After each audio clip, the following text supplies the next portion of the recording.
Hello and welcome to the first tutorial in this series.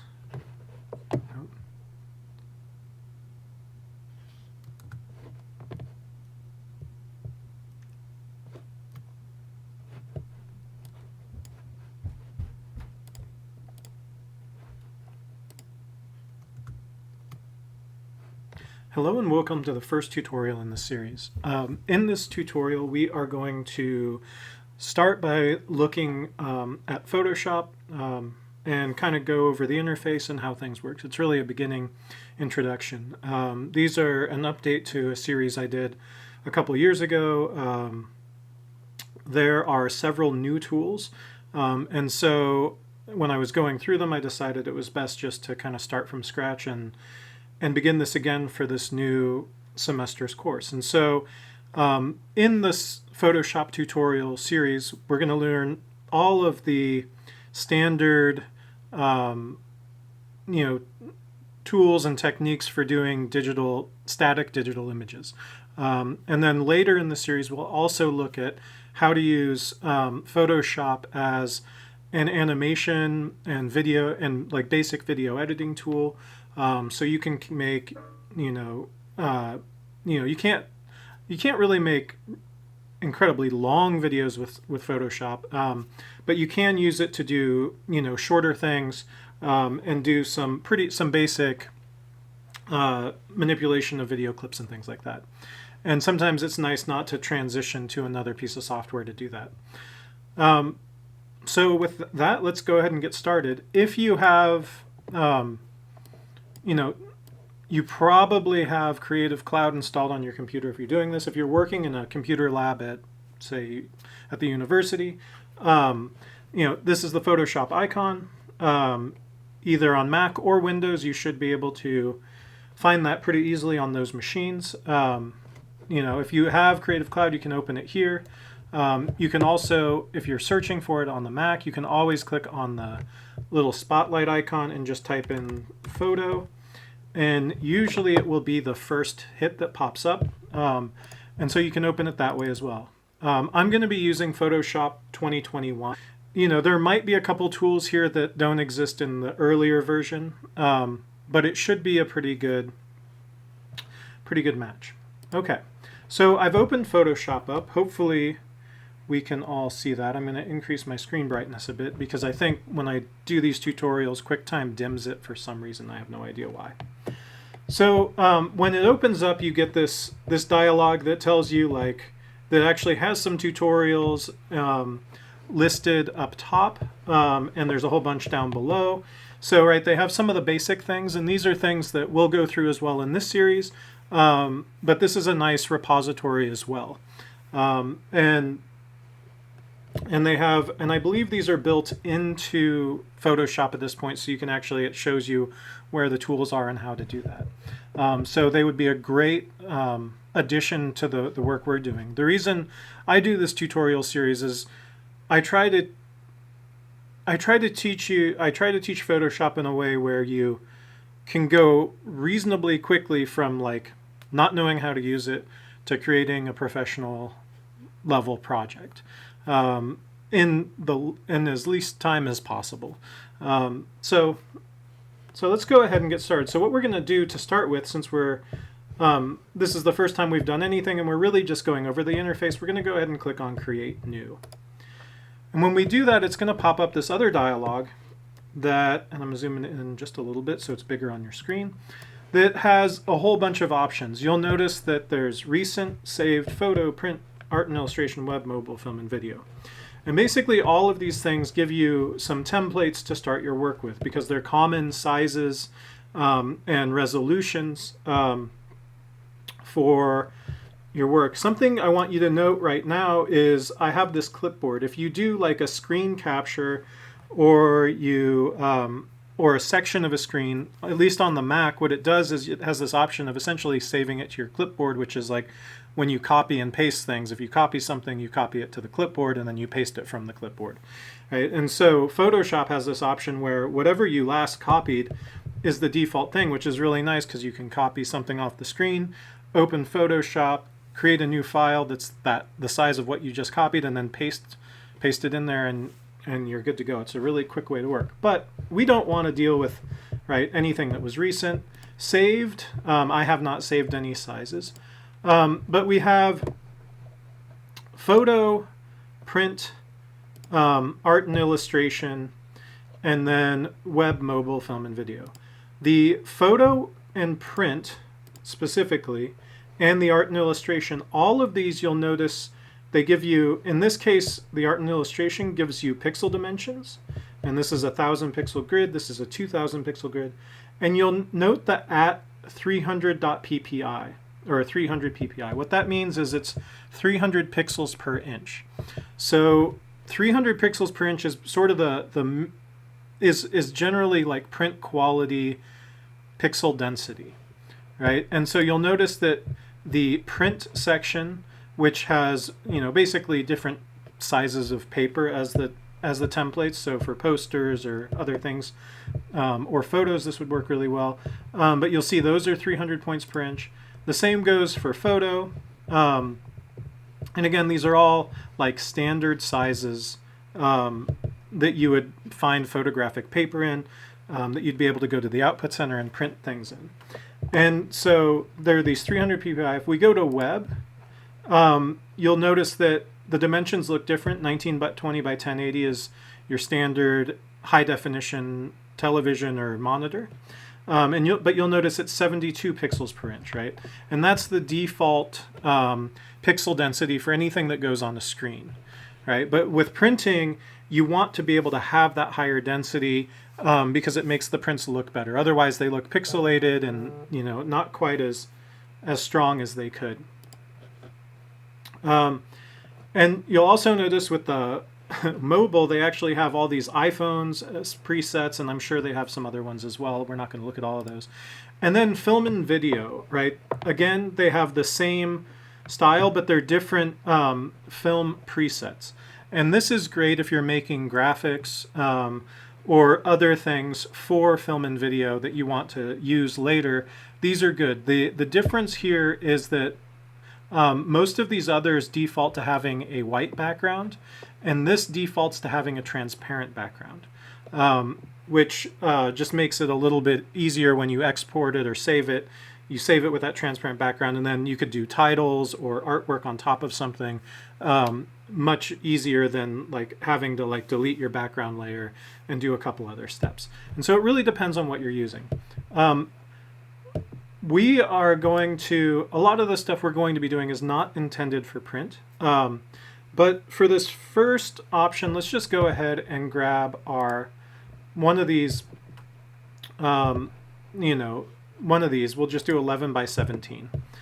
Okay, and then under here, there's the preset details. We can change any of these things that we want to as we go. But right now, we're going to leave everything set to the defaults. All we're going to do is just say, name the file. I'm just going to call it tutorial 1. And this little icon here is your save icon. So if I click on that, oh, it's a preset. Sorry, I'm going to leave it alone. We don't want to save the preset. I'm going to go ahead and hit create. And when I do this, it should pop up this window. You'll see that there is this white board in the middle here. This is my canvas, right? This is where I can do work on. There are a set of tools down the left-hand side of the screen here. We're going to be using a lot of those all the time.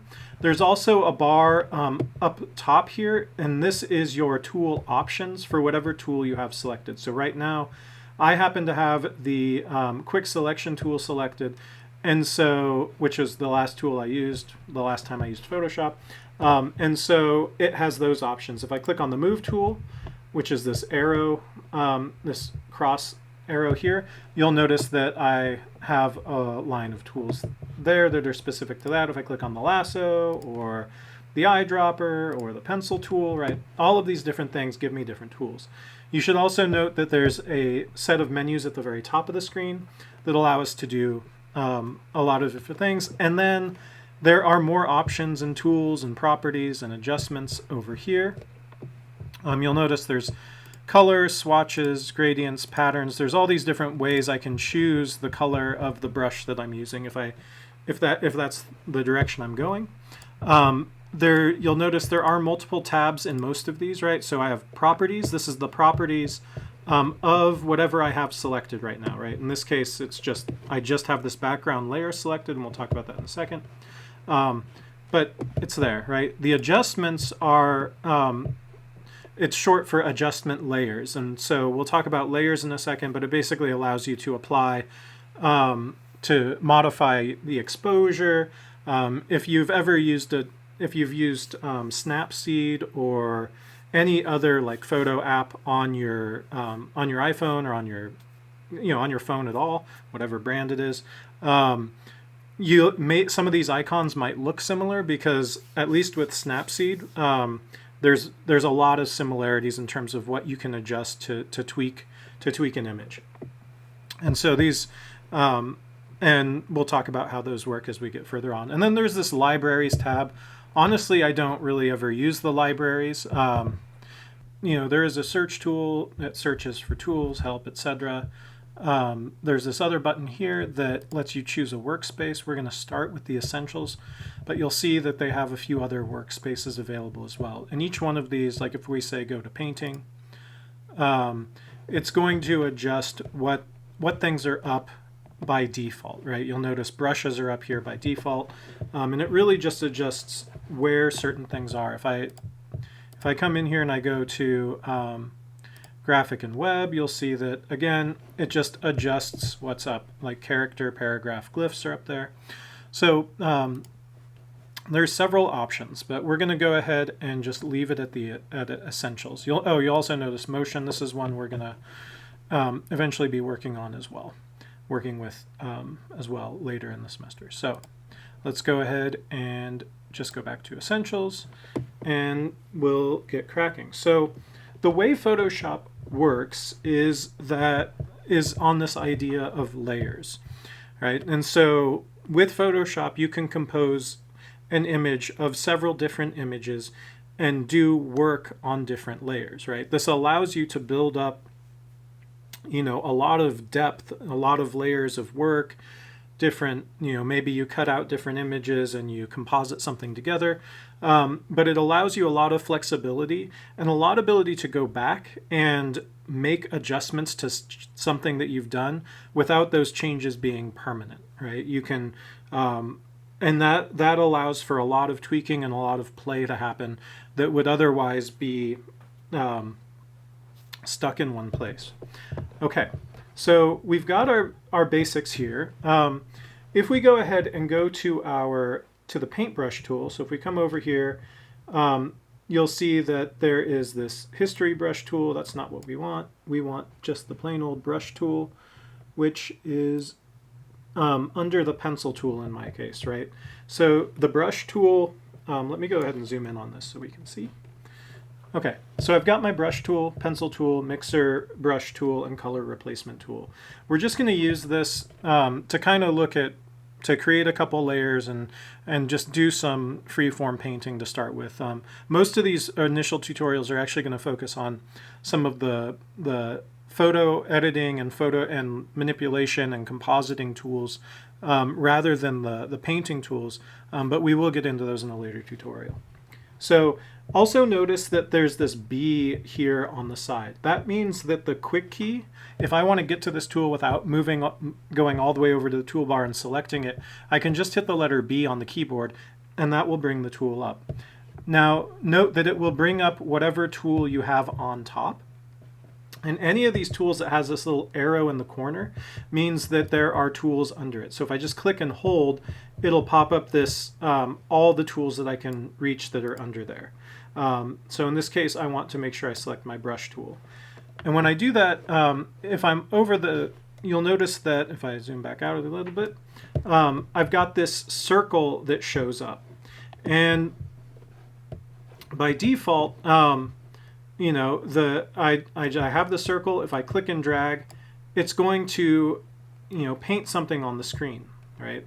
And this is the basic way that you paint. Now this brush, there's plenty of different settings that we can adjust on it. We can choose brush type, but I want you to first note the options up on the top bar. So I've selected the brush, and you'll see that even from up here there's presets, but I don't have any of those presets set, or I haven't used any, so that's not populated. There is this thing that says 150 with a circle under it. This is my brush size in pixels. And so you'll see that if I open that up, it allows me to adjust the size with this slider. I can also type in a numerical value here. The hardness, this is 100% hard. That's why it has this hard kind of jagged edge on it.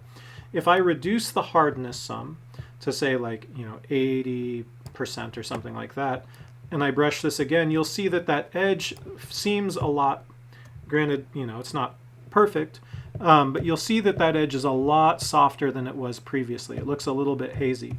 And if I reduce the hardness, significantly more, like I'm down to 13% now, right? I'm going to get a much softer, in this case it looks like it's in softer focus, but I get a much softer edge on that brush. It's pretty rare that you want to brush with 100% hardness. You generally want it to be a little softer because it just looks more natural. Along with that, I can also change the brush shape and direction here. So I can, right, so there's lots of options here. So I can make this more like a calligraphic brush, right? So it's got an edge to it. If I click on this little folder here, this allows me to choose to open up this window, and note these icons are also available anytime.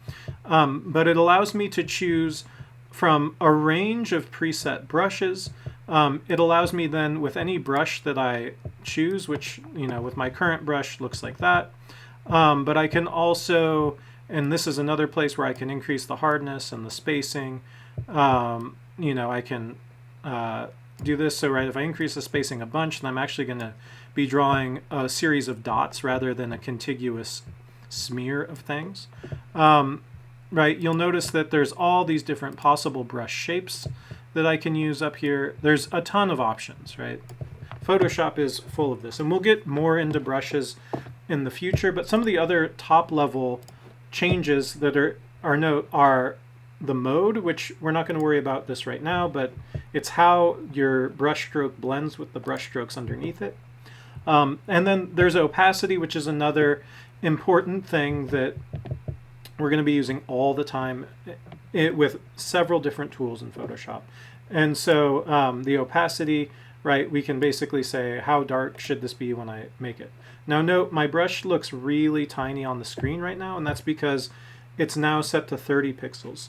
Another way to increase and decrease the size of a brush, and many of the other tools have similar functionality, is to use the opening and closing square bracket or squiggly bracket keys on your keyboard. And if you do the closing one and you tap it or hold it, it will grow the size of the brush. And if you do the opening side, it will shrink the size of the brush. This is another quick key.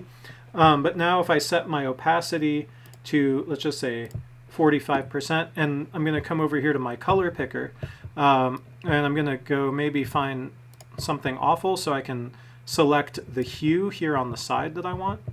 And then this box here allows me to go from 100% saturation and brightness. Brightness is a value of from white to black, and it's also sometimes known as vibrance. And then saturation is from, grayscale on this side to full saturation on this side of the window. So I'm going to go ahead and, so now that I've set that opacity to 45%, you'll see that, I get this, 50% opaque brush, and I can, as I add, I get more on there.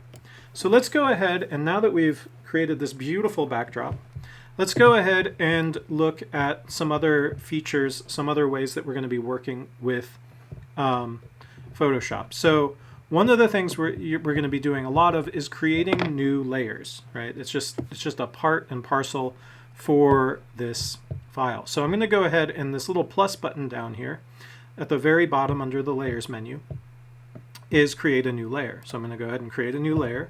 Now that I've got this new layer, let's change our brush color again to, I don't know, something awful. And I'm going to increase my opacity a bit. And maybe just go ahead and choose some other random brush that you're interested in seeing what it looks like. I'm going to do this triangle pastel. And so now when I do this, you'll see that, right, I've got this other strange brush shape going on. I don't honestly know what I would use this for, but I'm just going to keep painting on here for a little bit, right? So I've got some purple. Let's go ahead and create a new layer and build up on top of that as well. I'm going to do this airbrush soft density, and maybe I'm going to go with teal. I'm going to make the brush size a lot larger by using the key on my keyboard, maybe. Oh no, I guess, there we go. I'm at the maximum size right now for this brush, which is 300. Right? Okay, so I'm just going to go ahead and draw something else. I'm using my mouse, and notice that some of these brushes take a while to update, right? It takes a lot for Photoshop to draw all of those things on the screen. So now what I want you to note is in my layers panel, whatever layer I had selected most recently is the layer I've been drawing on. And each of these layers has a little icon here that looks like an eye. And so I'm going to zoom in a little bit. And if I click on that eye, it makes the layer, that's the visibility for the layer. And so this layer is no longer visible. Now it's visible again. This layer is no longer visible, right? Now it's visible again. And the same goes for the background. Also note that the background has this lock icon on it. That means that you can paint on it and do things like that, but you can't move it, and it limits certain things that you can do with it. If you click on the lock, you can unlock it, it changes it to layer 0, and it gives you some other freedoms that you wouldn't normally have, and we'll look at that in the future. Also something to note is that each one of these layers has this normal and opacity, right? So just as I can adjust the way that the brush stroke blends with the other brush strokes in my layer, I can also adjust the way that the entire layer blends with the layer below it. So in this case, if I hide the layer 2 and I have layer 1 selected, right? The selected layer is highlighted in lighter gray. If I just go to, say, multiply, or darken, you'll see that the way these colors are interacting with one another changes pretty dramatically based on the blend mode, which is what this is called, right? I'm going to leave it, actually I'm going to make it multiply because that looks kind of cool. And then you can also adjust your opacity. And so, right, so I can make this more or less opaque, right? And so this gives me a lot of freedom as well in terms of how my layers interact with one another. And again, we'll be using these tools in very specific examples going forward. And so there's other settings up here that basically just show us text layers or shape layers or other types of layers. We're not going to worry about the different types until we get to those tutorials. And there's a few other things that we can lock here. And we'll talk about that as well later, but you can lock essentially the ability to do any work on this, right? So I have this layer selected, and you'll notice now I have this no symbol, right? Which basically means I'm not allowed to paint or brush or do anything else. This allows me, I can paint, but if I can't move the layer, right? Because you can actually move these layers on top of each other. And then there's just this full lock as well. And this other one, if you hover over it, I believe it should say lock transparent pixels, which basically means I can work in the areas where it's not transparent, but not in the areas where it's opaque. Okay, so I'm going to unlock that. So, right, that's one of the main ways that we work. And then there's several other ways we can apply different effects to this, and we'll get into this as we go through. There's this whole filter menu that has a ton of different filters that we can use to modify our images. We're probably not going to get too much into the 3D section of Photoshop in these tutorials, but there are a lot of 3D tools that are available in there now. We don't have any plugins, And most of the rest of these menus we're going to get to as we go on, right? There's the layer menu, and you can see there's a ton of different types of layers and reasons to use layers, and things that you can do with them. We'll get on with that.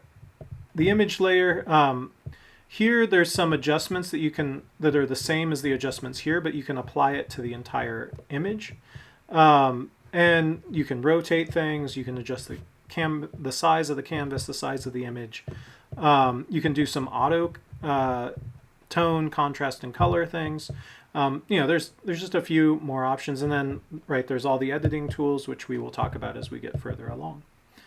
Right, and then under the file menu, we have the ability to save, close, open new files, do this place embedded or place linked, which we'll talk about in a bit, export things. So the last thing I want to do in this tutorial is just show you how to save a file. I mean, it's the same way you save a file in every other piece of software in the whole known universe. You go down, you go to File, you go to Save, or you hit Command S on the Mac or Control S on the computer to save it. So if I click on Save, by default, I think the last thing I saved was a TIFF file. So it says it's set to TIFF, but what it should usually come up as is just a Photoshop format. And the Photoshop format has the ending PSD. Now, Photoshop files and TIFF files, and there might be one other file type in here that I'm not remembering right now, support layers, right? So they allow you to have all of these layers. And these files get really, really large. So just be aware of that they will get very large. And so typically we want to be saving our files as Photoshop files. However, if you are done with a project and you want this file to be viewable, like you want to be able to say upload it to Instagram or Facebook or post it somewhere else, generally they won't support Photoshop documents. And also TIFF, being another layered file type, is not usually supported by online things. And so usually what you want to do is when you're done with a project, you always want to have your Photoshop document. That should be your working copy. That's the one that you're working on. So let's go ahead and just save that real quick. I'm putting it in a folder for this class. And I'm just going to say, OK, maximize compatibility. And then depending on the file size, it usually tells you how big your file is here. This 165 megabytes is how big it is. And sometimes it will take a while for it to save, but there's this blue progress bar that comes up over here. So then let's say I'm done with this. This is a masterpiece, as you can tell. And so I am ready to, submit this to exhibitions, charge thousands of dollars for this beautiful piece of artwork that I've made. And so in order to do that, now if I'm sending this off to a professional printer, they will likely take the Photoshop document and be able to use it.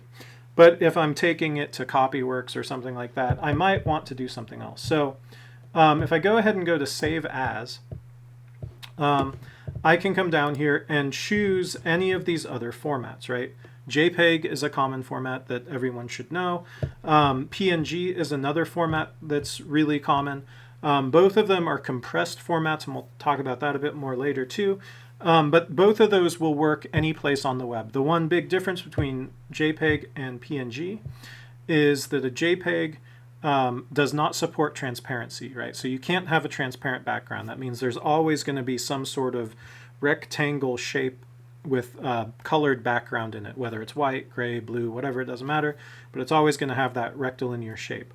Whereas a PNG, if you were, say, making a round logo that you wanted to be able to place on top of any different colored background or have on a website with a different color background behind it or something like that, then a PNG is what you want because it supports transparent backgrounds. Right, so those are the two options. They both work pretty well, but you can just say, click on JPEG. You'll notice it gives you this warning here because layers are not an option. And it says it must be saved as a copy with this selection. And so I'm just going to go ahead and hit Save. And it gives me some settings here. I'm going to leave it with the default and just hit OK. And so now if I go to my file browser, I should have both of those options available, right? And I should be able to get those. But so that's the basics of the kind of layout and general work of Photoshop, right? There's not a whole lot to it. Obviously, there's tons of tools here, and we'll get into how to use each of those tools to make really great work. See you in the next one.